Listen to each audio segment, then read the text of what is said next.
السلام علیکم ورحمۃ اللہ وبرکاتہ۔ میرے محترم دوستو، ایمان کے بارے میں پچھلی گفتگو میں ہم نے ذکر کیا تھا کہ مومن کا ایمان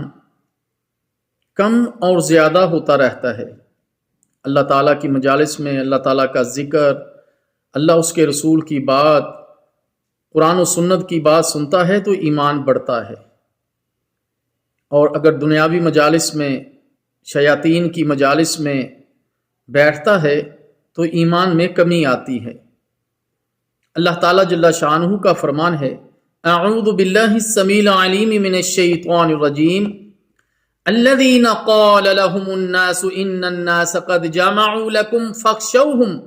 فزادهم ایمانا وقالوا حسبنا اللہ ونعم الوکیل۔ وہ لوگ کہ جب ان سے لوگوں نے یہ کہا کہ کافروں نے تمہارے مقابلے میں ایک لشکر جمع کر لیا ہے، تم ان سے خوف کھاؤ،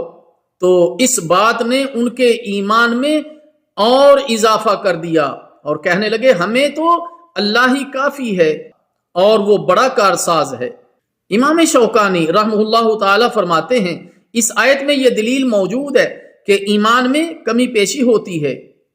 اور حافظ صلاح الدین ایوبی رحمہ اللہ تعالی فرماتے ہیں یہ آیت اس بات کی دلیل ہے کہ ایمان جامد چیز نہیں ہے بلکہ اس میں کمی پیشی ہوتی رہتی ہے۔ ایک اور مقام پر اللہ تعالی جل شانہ نے فرمایا، انما المؤمنون الذین اذا ذکر اللہ وجلت قلوبهم واذا تلیت علیہم آیاتہ زادتہم ایمانا وعلی ربہم یتوکلون۔ ایمان والے تو ایسے ہوتے ہیں کہ جب اللہ تعالیٰ کا ذکر آتا ہے تو ان کے دل ڈر جاتے ہیں، اور جب اللہ تعالیٰ کی آیتیں ان کو پڑھ کر سنائی جاتی ہیں تو وہ آیتیں ان کے ایمان کو اور زیادہ کر دیتی ہیں،